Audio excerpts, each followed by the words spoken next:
首先，欢迎大家来参加我们今天的 HSK 6级考前辅导系列课。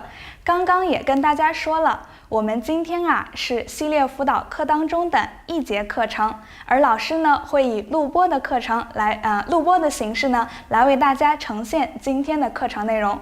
所以大家有任何的问题，请在留言区提问，我们的杨老师会为大家来解答。好。首先呢，我们先一起跟着老师看一下今天课程呢，主要讲阅读。阅读一共分为4个部分。如果你还不熟悉题型，请一定要去网站上做一做我们的模拟题。模拟题呢都是真题，熟悉了题型就知道哪一方面需要更加努力了，哪一方面呢是你比较擅长的。好，首先来看一下。整个阅读的部分呢，会分为4个小部分。第一部分，不知道有没有同学知道考的是什么内容啊？有时候其实很多时候，第一部分大部分同学都会比较头疼，因为是要让你找病句，有10个题目。具体怎么做，请关注网站哦，我们的网站上边都会随时更新的。第2部分呢，是给大家几个句子，一小段话，让大家从其中选择正确的答案，把不同的词去填到那个空上边去。而第3部分其实是我们今天课程的主要部分，也就是选句填空，会给大家一整篇的文章。在这个文章当中其实呢是有2篇的，一共2篇文章，需要大家完成10个句子的练习。每篇文章给你留5个空，需要你将这5个句子填到所留出来的那5个空当中去。但是你一定要注意，你要把顺序排对了，你一定要让整篇的文章呢是通顺的。好，第4部分呢也是重头戏，一共有20道题目。这20道题目呢是分为5篇阅读，所以总体来看，在阅读的在整个6级考试当中的阅读部分，大家一共要做50道题目，而考试的时间呢也是50分钟。所以不管在什么时候，是你在准备考试做模拟题，还是你平时练习的过程当中，一定要注意的一点，也是非常重要的一点，那就是请大家提高自己的做题速度。因为需要阅读的文章特别多，内容也非常丰富，但是你的时间是有限的，而且当你完成完这50分钟的阅读之后，其他部分的时间是不可以用在阅读考试当中的。也就是说，只给你50分钟，让你去完成这5道题目。所以说时间非常紧张。那真的要把这些东西一个字一个字的都读完吗？其实不是这个样子的。每一道题它都有它的解题技巧。而今天呢，老师也是想跟大家分享一下，在选句填空的部分，到底有哪些技巧可以帮助大家非常快速的就找到那个正确的句子，而不需要你从开始一直到结尾，一个字一个字的都把文章去读完来做这道题目。好，下面呢，我们就把重要的时间都放在我们的讲解和练习上边了。首先来看一下，今天重头戏是选句填空。刚刚也说了，给大家2篇文章，给你10个句子，让你去做这个题目。首先呢，我们先看一下，在6级考试大纲里边，需要大家掌握5000个词汇，其实是非常多的，是不是？但是即使有的同学说，老师，我掌握了5000个词汇了，但是我仍然遇到了不认识的词，怎么办呀？不要慌，你要相信自己，因为但凡是考试，它就有超纲题，而在6级当中更是如此。一起来看一下， 6级考试当中，你会遇到25%的超纲词，也就是说，当你看到不认识的词的时候，是非常正常的一个现象。你只要好好准备了，就要好好相信自己。你不认识，别人可能也不认识，他极有可能就不是大纲词里边。当然了，当你在遇到不认识的词的时候，应该怎么办呢？一般情况下都可以联系上下文去猜这个词到底是什么意思。如果说你还是猜不出来呢，那请大家果断的放弃它，说不定这个词它就是一个专有的名词等等的，说不定这个词对大家来说没有什么大的影响，不会影响到你做题能不能做得出来。所以在6级考试当中遇到不认识的词不要慌，如果你不能联系上下文猜得出来它的意思，请你先放弃它，接着往下看。好，我们再来说一说，当大家做选句填空的时候，给大家建议的时间是多长呢？说有2篇文章10个句子需要完成，建议的时间是3到4分钟。如果你看到这篇文章比较短，而且不是特别难的话，请大家抓紧时间，在3分钟之内完成。如果说文章比较长，又有许多不认识的词，有一点难度，那你要尽量控制在4分钟，也最好不要超过5分钟，不然会影响大家做其他的题目。那如何来做这个选句填空题呢？首先第一步，教大家快速的去浏览一下这个文章，不是让你一个字一个字的去读，而是说大家应该先快速的看一看，看到哪些词呢是重复出现的，可能这个词就是这篇文章要说的主题，或者说你来判断一下这篇文章呢是讲的一个故事，还是说作者要告诉你他的一个观点，或者他在给你介绍一个事情，就是说它是不同的文体，文体不一样，难度可能也不一样。如果是一个故事，相对来说比较简单，你要告诉自己这道题不难，我很快的就可以把它做出来。如果稍微难一点的，大家也要提前把握好时间。浏览完文章之后，建议的时间呢就是10几秒，最多也不要超过半分钟。半分钟其实就有点长了，你只需要抓主要的信息就可以。重点是什么？重点就是去看那个空在哪里，而这个空的前边说了什么，后边又说了什么。因为它前边说的句子和后边说的句子都是给你的提示。你怎么去来选择正确的句子呢？就是去看一看前边说了什么，后边说了什么，结合着一起来判断中间你应该选择哪一个句子。做完之后，如果你做题速度很快，还有时间的话，建议大家读一读，注意一下文章的逻辑顺序是不是通顺的。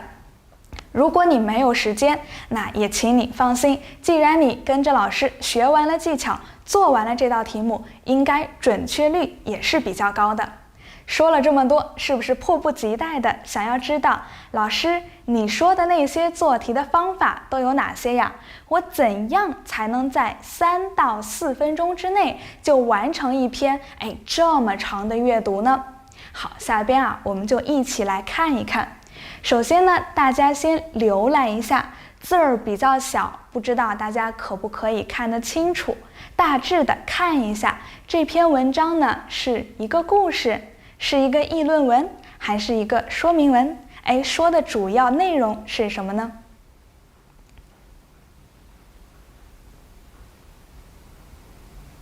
浏览，你一边浏览，老师一边跟你说一说，当你呢在做阅读第3部分题目的时候，可能会用到的方法有哪些？第一个，写的呢是比较官方了，乍一看好像挺高大上的，其实非常简单。虽然说叫瞻前顾后找答案，其实就是刚刚老师告诉大家的，你要看前边的句子，再看后边的句子，因为前后都会给你提示。第二个呢是注意一些转折词，因为转折词啊就意味着它接下来说的内容和前边说的内容啊是不一样的。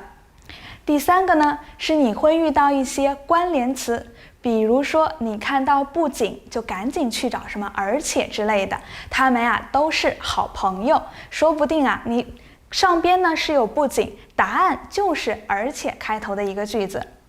最后呢第四个，接着看第四个呢是有一些文章啊可能大家会遇到时间顺序或首先其次再次等等，这些顺序也会给你一个提示。第五个是标点，那具体标点怎么给你提示呢？一会儿啊你就知道了。第六个，有一些空啊它的位置非常有意思，如果它正好呢是在文章的结尾，那一定是一个总结性的句子，所以有时候位置也会给大家一个提示。第七个就是如果你遇到了难题了怎么办？你要学会取舍。如果说它真的难，你判断不出来，请跳过这道题目。除了准确率之外，大家的时间也是非常重要的。然后用排除法，最后再来看那道题目的答案可能是什么。好，接下来呢，第八呀，其实就是说大家呀要提高自己的阅读速度，当然呢，也要跟着老师学习一些方法了。说了这么多，我们今天啊不一定每一个方法都会遇到，但是最重要的肯定是少不了要介绍给大家的。刚刚说了这么多，你们浏览的怎么样？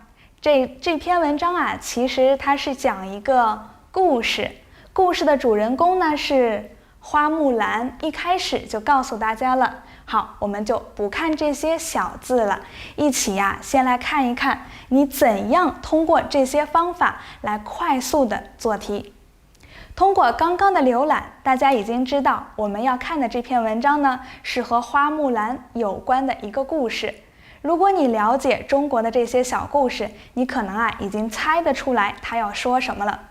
如果你不了解，也不要着急，我们将重点放在这些有空的地方，到时候呀慢慢的再捋一捋，看一看这个故事到底是讲了什么。浏览完就要将重点放在哪儿了？放在我们留空的前边和后边，是不是？一起来看一看吧。先看第76题，前边说了什么？前边说木兰没有哥哥，弟弟又太小，他不忍心让父亲去当兵。然后一个逗号，说明这句话还没有说完。这句话好像是木兰遇到了一个问题，是不是？木兰没有哥哥，弟弟又小，很可能是让他父亲去当兵。哥哥不可以，因为没有啊。弟弟呢，年龄太小了，也不能去替父亲当兵，所以应该怎么办？不知道，因为留空了，让你去选择。那接着再来看这个空的后边说了什么呢？后边说，木兰的父母虽然不舍得女儿出征，但又别无他法，只好同意她去了。也就是说，后边是不是对这个问题有了解决办法了呢？他们呀不舍得女儿出征，但是又没有其他的选择，所以只好同意她去了。去做什么？去出征。所以出征就是出题的人给大家的线索。前边这个句子没有说完，木兰遇到了问题了，很有可能他提出了一个办法。这个办法呢，就是和出征有关。这个时候用到了我们的第一个方法，瞻前顾后找答案。大白话就是看看前边，看看后边都说了什么，然后你来找一找答案。关键词就是提出了一个解决的办法，那就是木兰去出征，对不对？那请大家接下来要做的是什么呢？请你在这5个句子当中快速的找一找，哪一个句子跟木兰出征有关呢？给大家10秒钟的时间。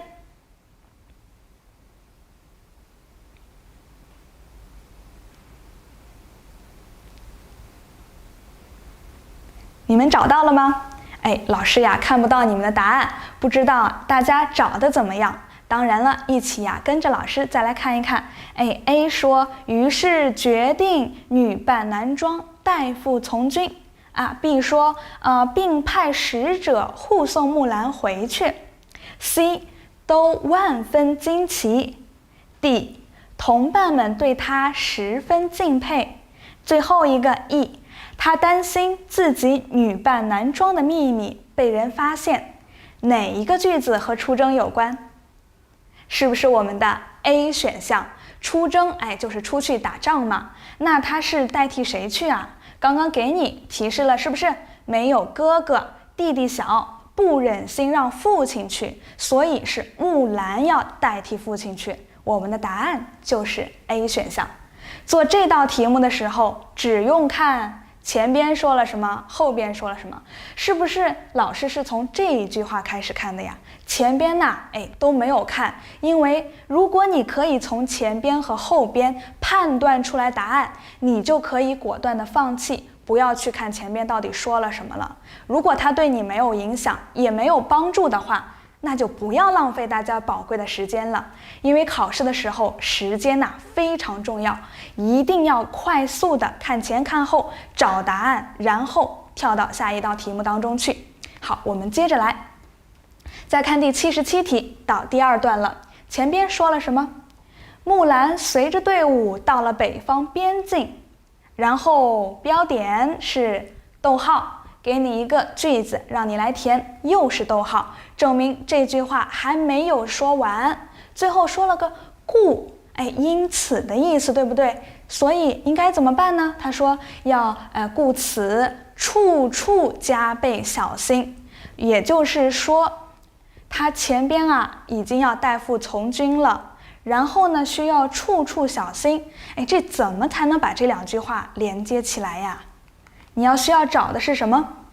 为什么要处处小心，对不对？为什么要小心呢？找一找哪一个句子是木兰需要处处加倍小心的原因啊？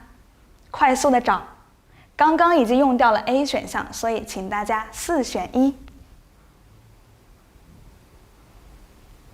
你们的答案出来了吗？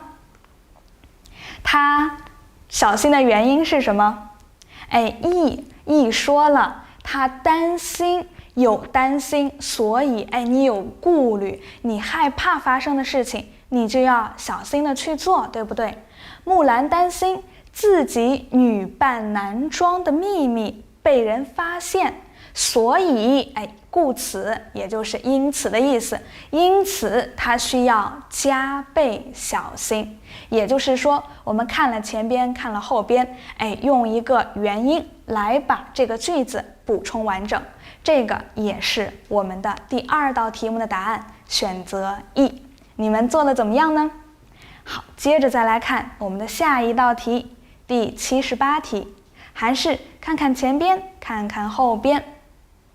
从军12年，木兰屡建奇功，然后逗号逗号，中间空了一个句子让你来填，赞扬他是个勇敢的好男儿。关键词是什么？他前边说木兰非常厉害，虽然是个女儿，对不对？但是打仗的时候可一点都不输于那些男子。他屡建奇功，也就是说获得了很多的胜利，非常厉害。后边呢，别人都赞扬他，也是说什么？说木兰很厉害，对不对？所以这道题目就需要大家瞻前顾后找答案了。如果你觉得看完之后没有头绪呢，你就放弃掉它。如果你知道怎么办，你就接着跟着老师往下走。前边说屡建奇功，后边说赞扬他，怎么样？这个语气都是非常肯定的，都是在夸木兰的，是不是？所以是一个积极的表达。那请大家从剩下的3个句子当中找一找，哪一个句子是积极的表达，跟夸木兰有关呢？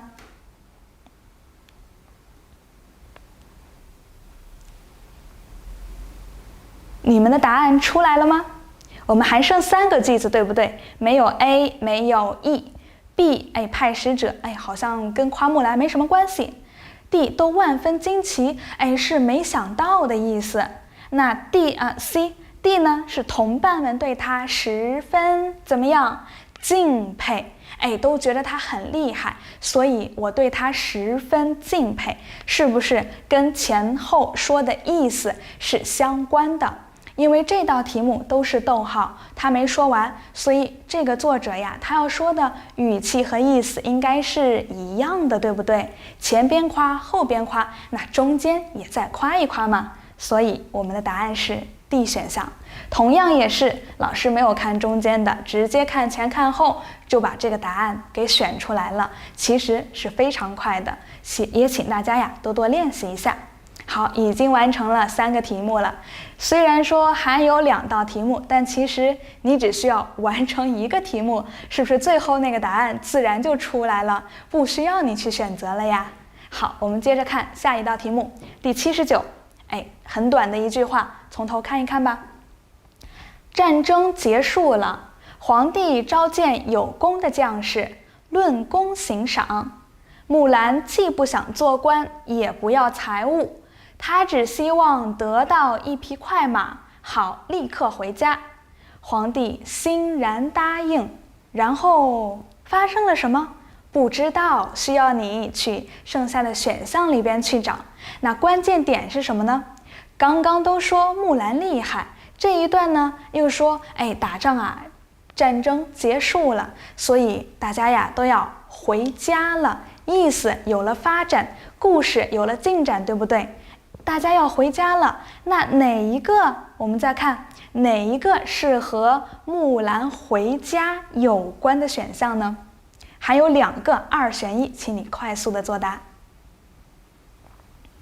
好，不给你多的时间了，因为要训练一下你快速答题的能力。你找到了哪一句话呢？是不是非常简单啊？ B 选项当中说送木兰回去，刚刚说要立刻回家，后边说皇帝答应了让你回家，然后呢就并派使者护送木兰回去，都是说回家这件事情，所以很快的我们就锁定了 B 选项，是不是也非常简单呢？我们其实没看多少句子，对不对？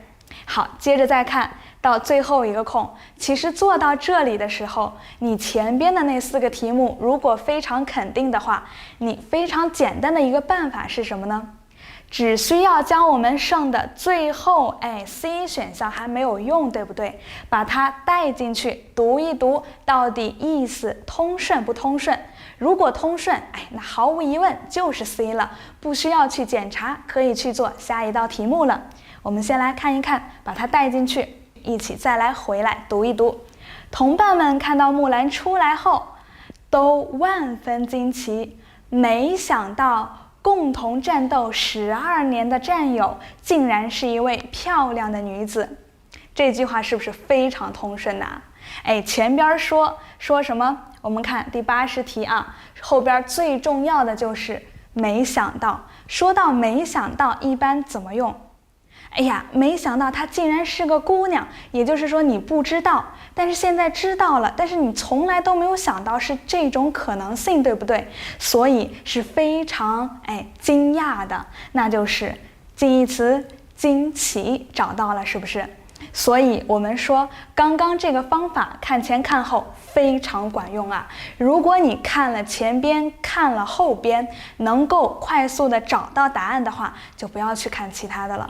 如果你还是找不到答案，才慢慢的再往前边看一看有没有其他的提示。而且5道题目，当你快速的做完4道题目之后，最后1道题目只是用来检验一下你刚刚做的那4个句子是不是正确的。如果最后一个句子带进去非常通顺，那大家不用担心，可以跳过这道题目，直接去做下一个题目了。好，老师呢就不多啰嗦了。最后呀，我们再来看一看整个篇幅，看起来非常多，但其实用我们的方法之后，是不是只看了几个句子就把这道题目做出来了呢？最后一起来检查一下你刚刚做的答案吧。76是 A，看了前边说弟弟太小，不忍心父亲去当兵，木兰又没有哥哥，所以他后边呀要出征了。我们找到了 A 代父从军。77题答案是 E， 到了边境了，木兰去边境了，然后呢加倍小心，非常小心，为什么呀？我们要找的是小心的原因。大家找到的是哪个选项？是我们的 E 选项，担心自己女扮男装的秘密被发现。78题，前边说木兰屡战奇功，后边又赞扬木兰，是个非常厉害的人，对不对？是个勇敢的好男儿，所以都是在夸木兰。哪个句子是夸木兰的呢？找到了我们的 D 选项，对他十分敬佩。再看第79转了，刚刚是在打仗，现在不打仗了，战争结束了，木兰要做什么？木兰要回家了。那我们79就找木兰回家的句子，也就是 B 选项。最后一道题目，前边4个都确定了，最后一个题目很简单，就把 C 带进去检验一下。非常快就做完了这道题目，是不是？可能根本用不了3分钟。所以我们说方法还是很管用的，但是方法呢也需要大家多练习的，不是说你知道了它你就会用了。那怎么去做练习呢？一起跟着老师再来看一看第2道题目吧。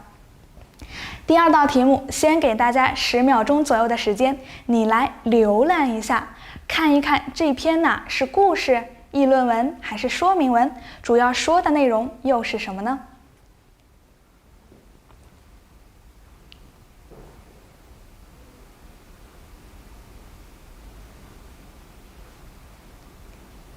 怎么样？你的判断是什么？我们说一开始就看到了，我常想读书人是世间最幸福的人。这么一看，不太像要给你讲故事吧？而且后边又说到了什么？什么广阔丰富的世界，一个人的一生等等等等。你快速浏览完就发现，不是故事，有作者的观点，也不是在告诉你这个事情是什么，不是说明文，所以它是议论文。议论的内容就是读书，对不对？那说读书好还是不好？作者的态度你也要知道，当然是夸读书了。所以基本就知道了这个篇章是和读书有关的。接下来你要做的就是去看这个空的前后能不能给你提示，到底用什么样的方法来去快速的选择出来答案。我们就不看这么长的篇幅了，直接看题目。第71题。前边好像句子不多，所以我们一起来看一看。因为在解决议论文的时候开头和结尾都比较重要，很有可能呢是作者在告诉你他的观点，所以开头的句子大家一定不要错过，一定要读一读。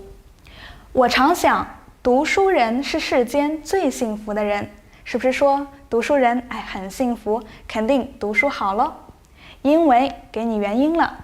他除了拥有现实的世界之外，还拥有另一个更为广阔丰富的世界。请你告诉我，原因里边告诉了你什么？有哪几个世界？有2个世界。他之所以幸福，是因为不仅拥有现实的世界，还拥有另一个世界。什么世界呢？先不管它那么具体了，再看71后边说了什么。而转折了，而后一个世界却为读书人所独有。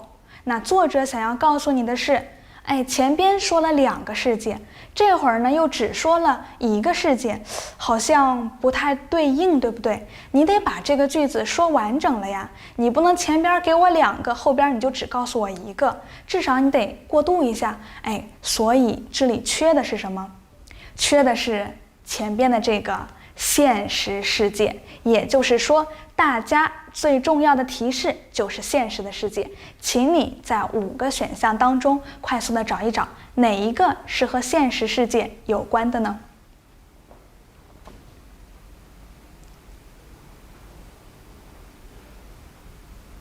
大家找的怎么样？一起先来看一看这5个句子。他们的损失是不可补偿的。和损失有关，这个态度有一点消极，记住了，态度是消极的。B， 具有阅读能力的人，这个好像不太好判断。再看 C， 读书带给人们的不仅是知识的增加，说的是读书的好处。D， 哎呀，看到 D 是不是要高兴一下了？刚刚给你的提示是找现实世界，这不就来了吗？现实世界是人人都有的，而后一个世界却为读书人所独有。前边告诉你，读书人幸福的原因有2个，除了有现实，还有另一个世界。后边呢只强调了一个，所以你肯定呢不能少了第一个世界啦，那就是现实世界。所以我们的答案也非常快的出来了，就是 D 选项，是不是？而看到 E， 刚刚说而且可以上至远古，下及未来，有一个非常重要的是什么？是我们的关联词。一会儿你就知道这个而且怎么用了。好，看完了71题，我们快速的再来看一看第72题。离得非常近，所以我们接着往下读。由此，我又想，那些失去阅读机会或不能阅读的人是多么的不幸。刚刚说读书好，转折了一下，他又想到了别人的不幸，这个语气是不是转变了？刚刚说好，现在说不幸，有一点消极了。而且再看一看，是不是逗号？2个，一个逗号，再来一个句号，所以后边说的这个话跟前边一定是连续的。既然作者转到了不幸，那一定是和什么有关的？和不好的事情或消极的事情有关的。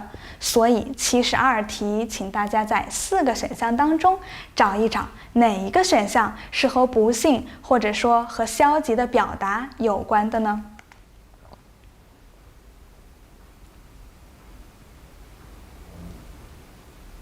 做题速度要快哦。刚刚已经把5个句子都说了一遍， D 选项呢已经排除了。那 A、B、C、E 里边你找到了哪个句子呀？非常想看大家的答案呢，但是就是看不到。好，老师找到的表达是哪一个？是 A 选项，他们的损失是不可补偿的。不幸，为什么说不幸？因为他们的损失是不可补偿的，都是和消极有关的，也是进一步说明不幸这个词。其实在这个题目当中，就是说这个标点非常重要。如果它这里是一个句号，很有可能后边说的就和不幸可能是相反的。但是在这里非常有意思的是，它用的是一个逗号，也是给大家一个提示，看到逗号知道这个句子还没有说完，所以一定要找意思相连贯的来做选择。我们的答案也就出来了，是 A 选项。你做的怎么样呢？好，看完了72，至于最后一句话重要不重要，我们可以先跳过，看第73题。如果你看第73题的时候看前看后做不出来，你再回去读上一个段落那最后一句话。如果可以做得出来，那恭喜你，跳过它吧，又为你节省了很多时间。看73题，这样好像提示不太多，但是是2个逗号，所以这个句子是连贯的。那我们往前边看一看，这样指代的肯定就是前文说的内容，对不对？一起来读一读。一个人的一生只能经历自己拥有的那一份喜悦，那一份苦难。然而，转折了。老师说转折之后要怎么样？要注意了，重点要来了。人们通过阅读却能进入不同时空的诸多他人的世界。这样指代的是不是就是指能够通过阅读进入到不同的世界了？结果呢，无形间获得了超越有限生命的无限可能性。其实这道题目其实是有一点难度的，虽然我们分析完之后知道前边说了是进入不同的世界，后边又说他获得了什么，但其实还是非常难判断到底中间应该放一个什么样的句子来把它连贯起来。所以如果说到这里你分析完之后还是不太确定呢，请你跳过第73题，先做74和75。如果74和75很简单，那你小小的偷笑一下吧，因为73的答案也就出来了。在这里呢，老师给大家一个提示，首先是他要进入不同他人的世界，这样然后呢又无形间获得了，怎么看都像是少一个对象，那谁无形间获得了呀？那找到的答案其实是 B 选项，具有阅读能力的人。因为前边说通过阅读然后怎么样，这样也就是说进入到了不同世界，然后呢具有阅读能力的人，这个也是照应前文人们通过阅读怎么样这个句子。其实在这里分析的时候是比较难的，所以这道题有难度。如果你考试当中遇到了，请跳过它。懂了吗？跳过它去做74和75。出题人还是很仁慈的，对大家很友好的。为什么这么说？我们来看一看74和75题到底给你留了什么样的空呢？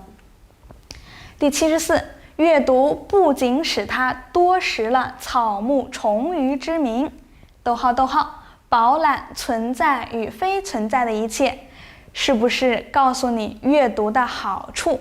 而且我们用到了什么？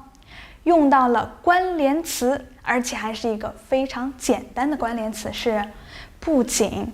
当你看到不仅的时候，首先想到他的小伙伴可能是谁呢？是不是会想到不仅而且？那请你找一找哪一个选项是和而且有关呢？刚刚说了，我们只看到了一个有关联词的，对不对？那就是E 选项，而且和不仅一看就是小伙伴嘛，他们俩当然要在一起了。读一读通顺吗？阅读不仅使他多识了草木虫鱼之名，而且可以上至远古，下及未来，饱览存在的与非存在的一切，都是说阅读带给他的好处。所以答案毫无疑问，我们就去选而且。到第75题呢，也很有意思。为什么这么说？更为重要的是，乍一看没有任何提示，但后边重点来了，什么出来了？而且出来了。刚刚你看到不仅要去找而且，那现在你看到而且，请告诉老师，你应该去找谁呀？当然要去找不仅了，是不是？所以第75题，第75题和第74题用的方法是一样的，那就是请大家注意那些出现的关联词。这个关联词，你平时一定要做好积累，到6级考试一定会遇到特别多的关联词了吧？不仅而且是相对比较简单的，那其他的大家在平时遇到的时候也要注意积累一下，多注意看一看谁和谁在一块儿，表达的意思又是什么呢？所以在这里是不是这个不仅和而且的组合就帮了大家很大的忙？74一看不仅找而且，75一看而且找不仅，快速的就做出来了，答案是 E 和 C。那做完了74、75，如果刚刚你对73还是有一点疑问的话，现在也非常简单了，因为就剩 B 选项没有用了，其他4个题我们已经做出来了。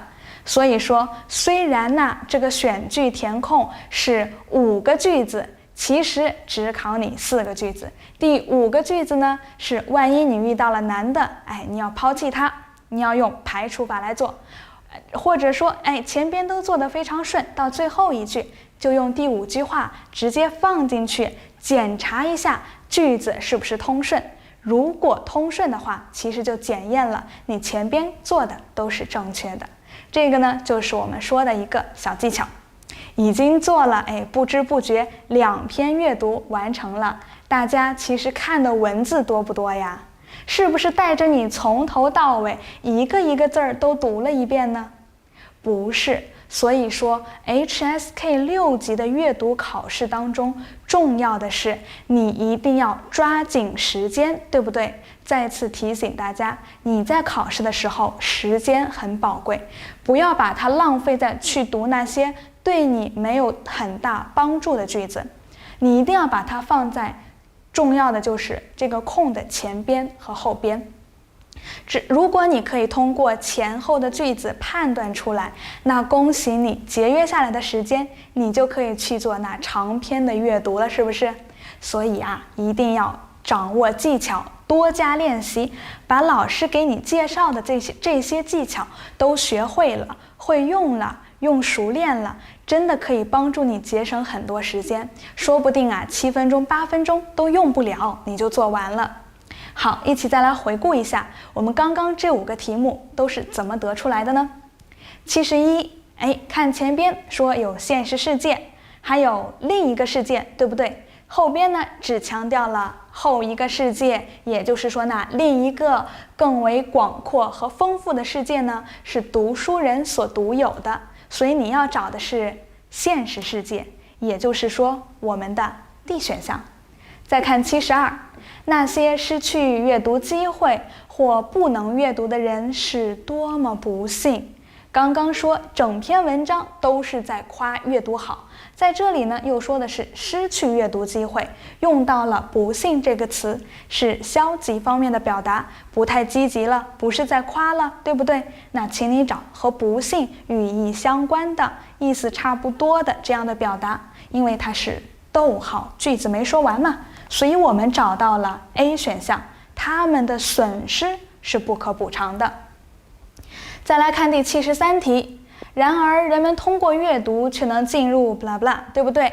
这个另外一个世界，但是73题呢比较难判断，所以呢我们刚刚呀是通过说是通过阅读提到了人们要去阅读，也就是有阅读的人这样的一个主题。后边呢又说这些人获得了超越有限生命的无限可能性，所以我们可以大致的推出来73呢是和 B 具有阅读能力的人有关的。但刚刚也说了，这道题目呀比较难，所以大家放弃其实说不定是一个更好的选择，因为我们的74和75是非常简单的。74前边说不仅使他多识了草木虫鱼之名，看到不仅找到了 E 选项的而且。再看75，然后呢更为重要的是留了一个空，而且又看到了而且，给你的提示是不仅，所以我们选择 C 选项。读书带给人们的不仅是知识的增加，而且还在于精神的感化与陶冶。所以做到这里的时候，这道题目做完了吧？看的句子也不多吧？做题的速度是不是也很快呢？有了技巧，是不是觉得选句填空好像没有那么难了呀？好，老师呀经常会多说一句，那就是不管你做什么都要趁热打铁，多说不练是假把式。你有了这些技巧呀，当然要多练习，多巩固，它才会变成你自己的东西。所以我们在最后的这10分钟时间里，也带着大家再多做一道题目，再巩固一下你刚刚学到的那些东西能不能用到我们这道题目当中去。好，快速的浏览一下这篇文章，是不是故事，还是说跟刚刚的议论文一样，或者说是大家还没有接触到，我们还没有说到的那个说明文呢？那如果是你确定了文章的类型，再来通过浏览判断一下这篇文章说的主要是关于什么的。给大家10到15秒钟的时间，你自己来快速的看一看。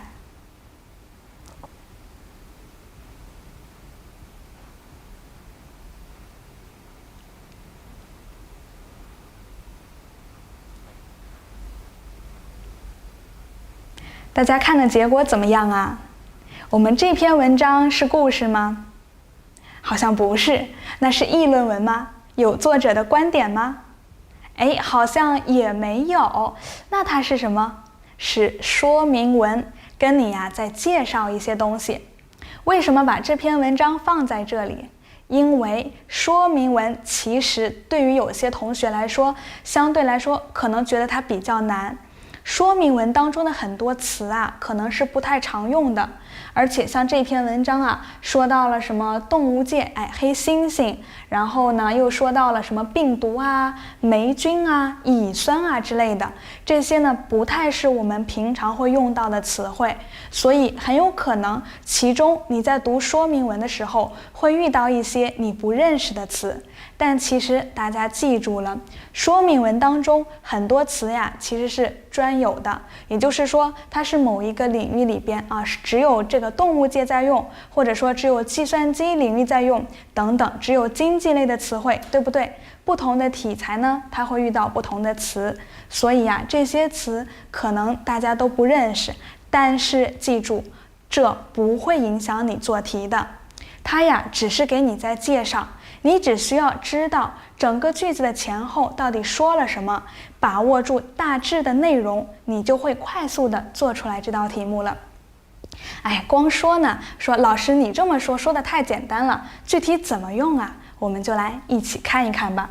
首先呢，做说明文，老师先带着大家把这5个选项一起看一看，一会儿你就可以通过分析前边、分析后边，或者是用一些小技巧来判断，看一看，这个选项到底应该放在哪一个空上边呢？而且是为了清除身上的寄生虫。看到了什么？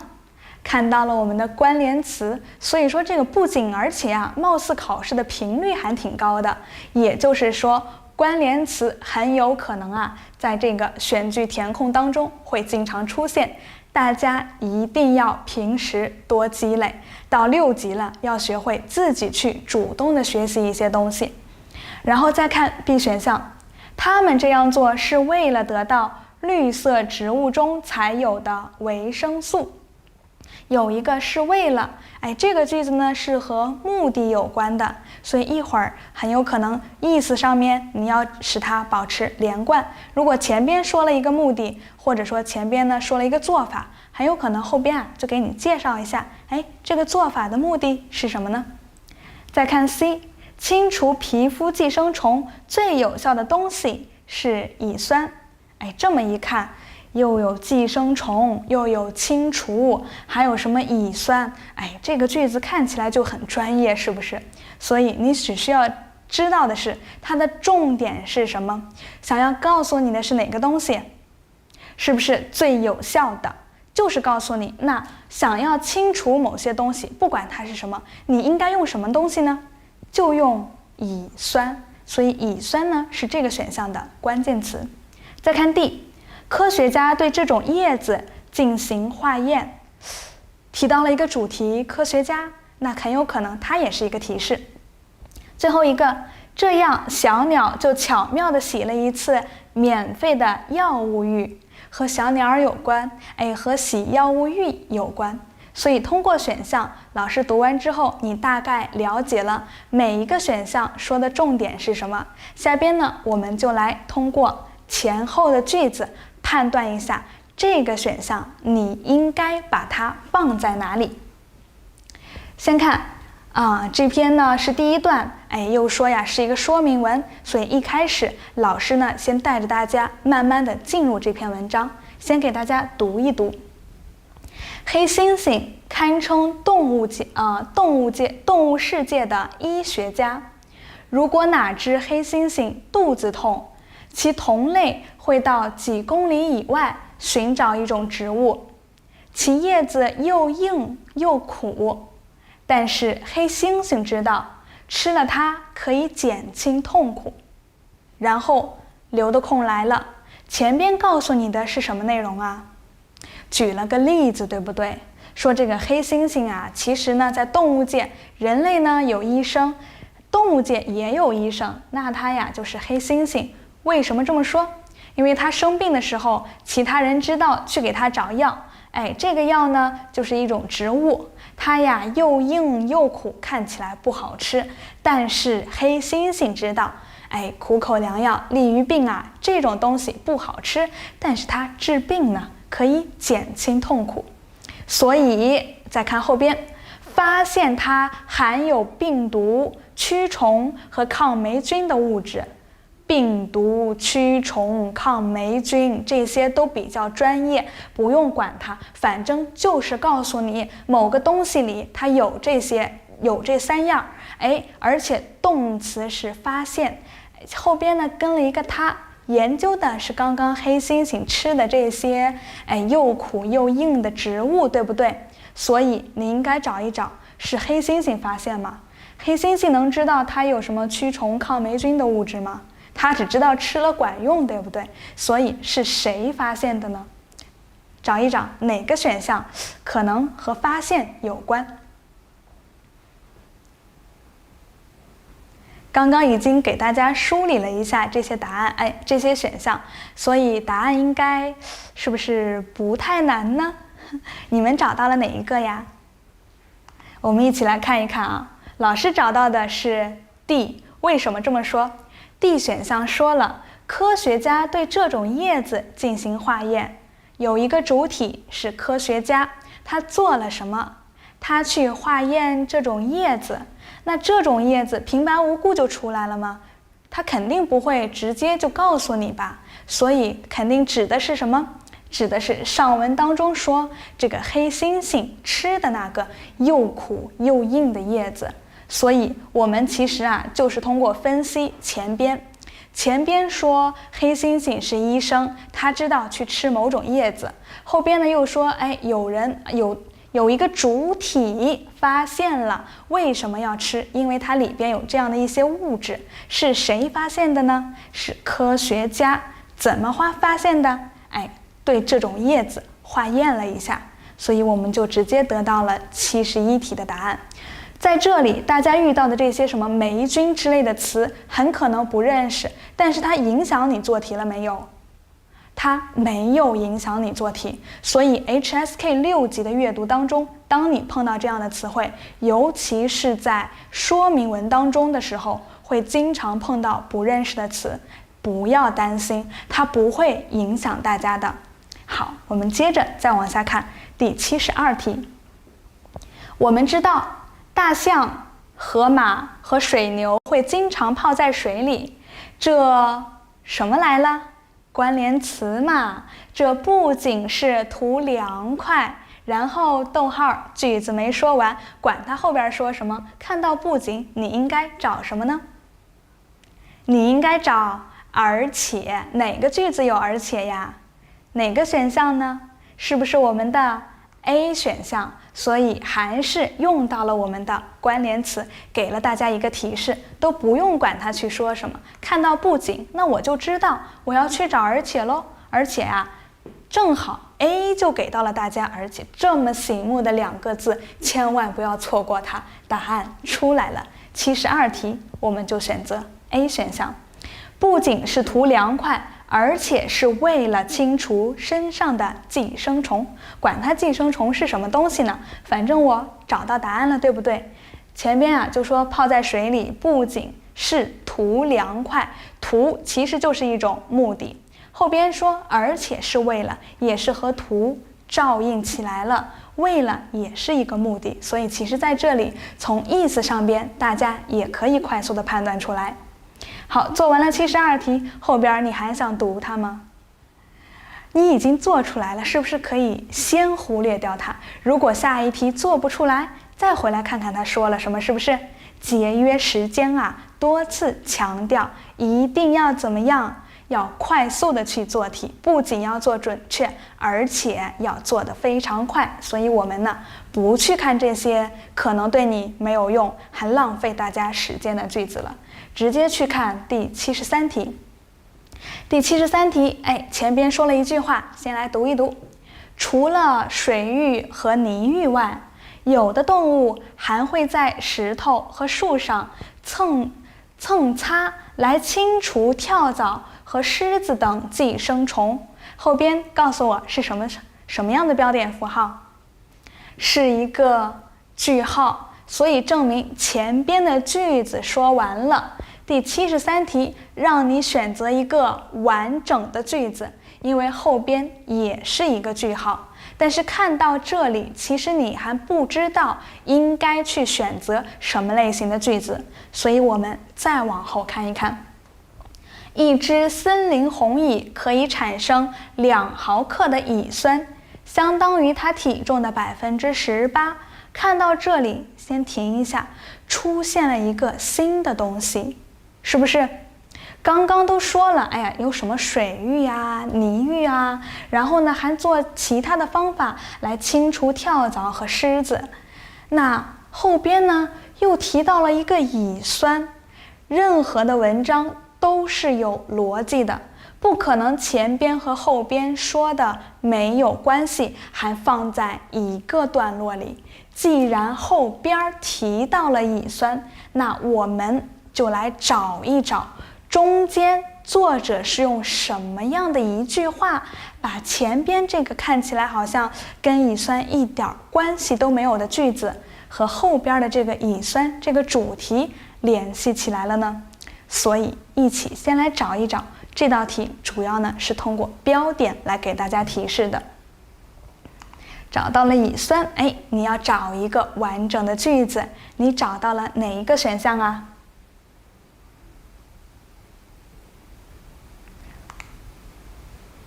你找到的是不是我们的 C 选项呢？ C 说了什么？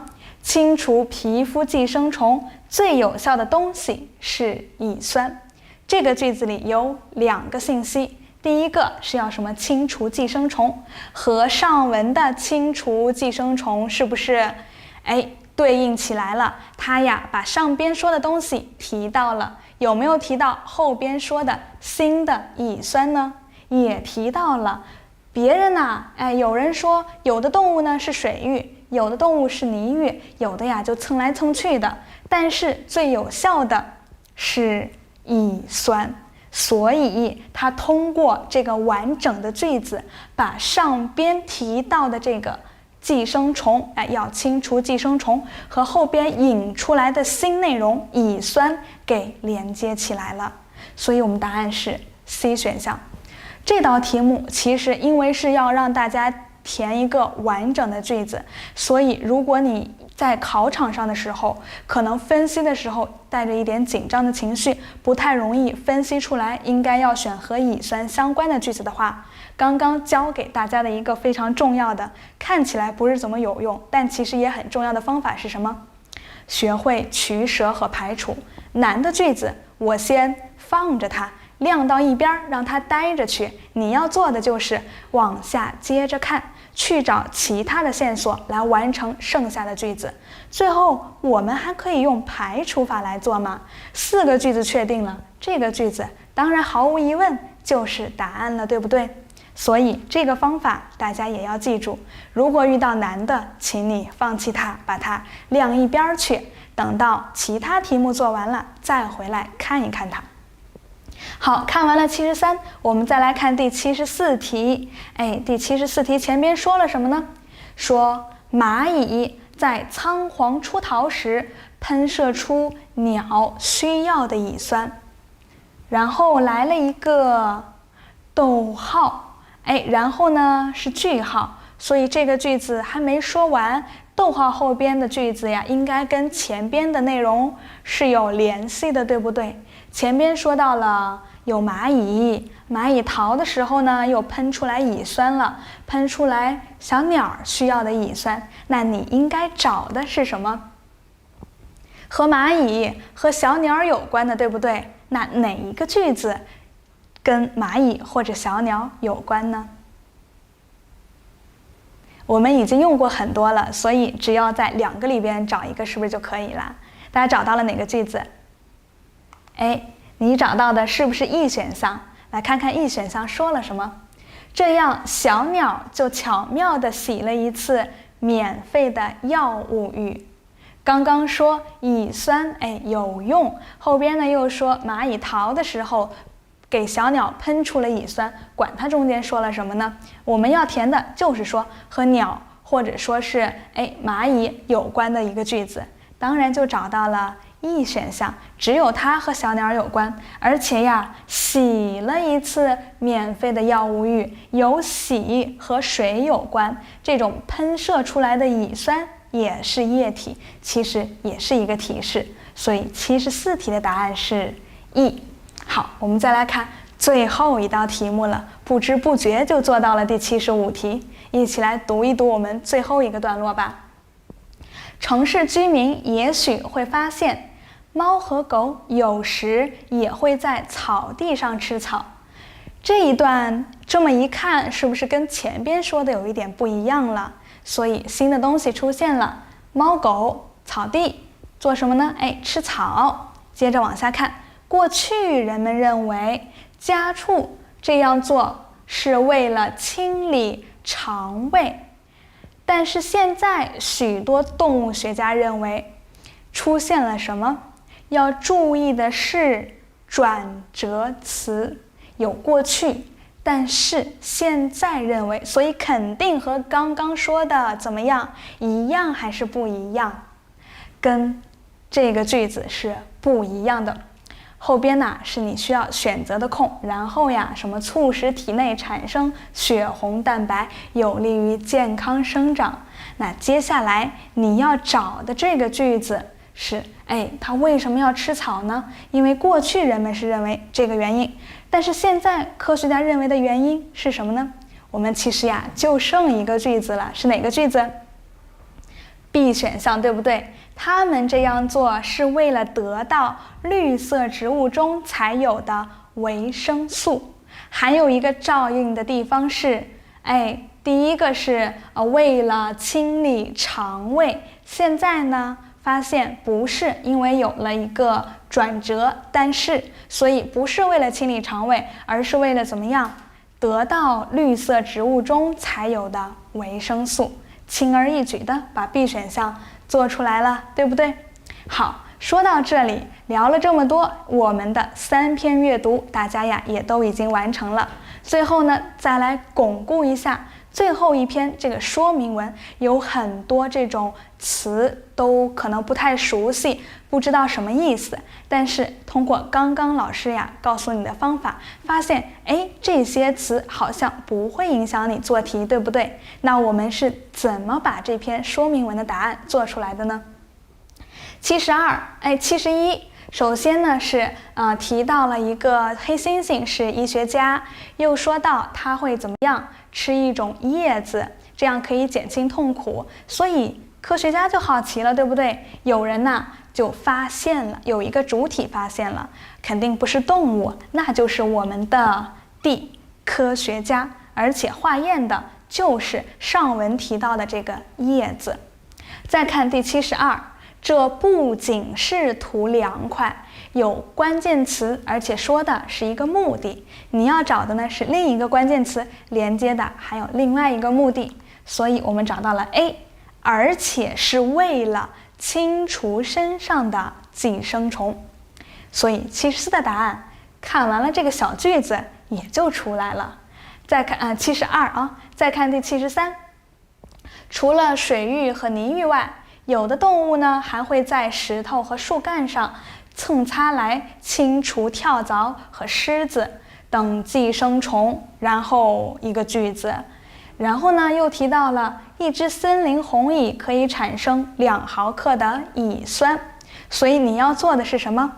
把这2个没有什么关系的句子给它联系起来。所以你要找和乙酸有关的，因为它是新出现的。怎样从前边过渡到乙酸呢？我们找到了哪个选项？找到了 C， 清除皮肤寄生虫和前边有关，最有效的东西是乙酸，和后边有关，所以答案也出来了。再看第74，蚂蚁在仓皇出逃时喷射出鸟需要的乙酸，逗号，句子还没说完呢，请你来补充完整。有蚂蚁，有鸟，那它还喷出来了这种液体，这种液体是乙酸，所以你要找的是和小鸟或者蚂蚁有关的，我们找到了 E 选项。这样，小鸟就巧妙地洗了一次免费的药物浴，和水有关和液体有关，不是水，是乙酸，乙酸是液体。同样呢，也提到了我们的小鸟，所以答案是 E。最后只剩75题了，71到74都做出来了，请把75题的答案带进去读一读。我们剩一个 B 选项，但是现在许多动物学家认为，他们这样做是为了得到绿色植物中才有的维生素。他们指的就是前边提到的什么小猫、小狗，他们做什么了？在草地上吃草，看起来好像不太像小猫小狗应该去吃的东西，但其实呀，人家吃草呢是为了得到这种绿色植物，也就是草当中的维生素。所以我们通过检验 B 带进去没有问题，也判断了我们之前做的都是正确的。怎么样？今天3篇阅读已经都做完了，大家觉得这些方法还有用吗？其实我们没有把这8种方法都用完，因为呀，这是一个系列课，还有其他的这些文章呢，老师会在其他的课上继续讲，也是第3部分，这只是第3部分的一节课。其他的课程呢，我们会陆续的在网站上边给大家上传上去。目前呀还都是免费的，所以呢，请大家呢也多多关注一下我们的网站。有任何问题呢，也请大家随时在微信上给老师提问。我们今天的课程呀，就到这里全部结束了。今天呢，主要是给大家讲了一下选句填空当中你应该怎么去快速的做对，主要的是不光要做对，更重要的是要快呀，快非常重要，快了你才有时间去做其他的阅读题目。好，今天的课程呢，我们呀就先上到这里了。最后呀，老师祝大家，不管你什么时候参加考试，都希望你参加考试的时候一切都顺顺利利的。老师讲的那些内容呢，你都能掌握了，这些方法你都练习了，然后呢，也都铭记在心里边了。不管什么时候，你都可以随便拿出来用它来帮助你去解决考试当中的问题。所以今天的课程呢，到这里就结束了。不知道大家还有没有其他的问题，可以在我们的留言区里边直接提问，会有杨老师来给大家解答。所以今天的直播课就先到这里了，期待大家多多关注我们的微信，关注我们的公众号，当然还有我们的新网站，随时都可以给老师发微信提问。好，今天的课程就上到这里，我们有机会的话，大家还会在网站上听到老师的课程，听到老师跟你念叨一下 HSK 考试呀应该怎么做，用什么方法可以帮助你既快又准确的去完成那些练习。好，我们今天的直播课到这里就结束了，下次再见哦，大家拜拜。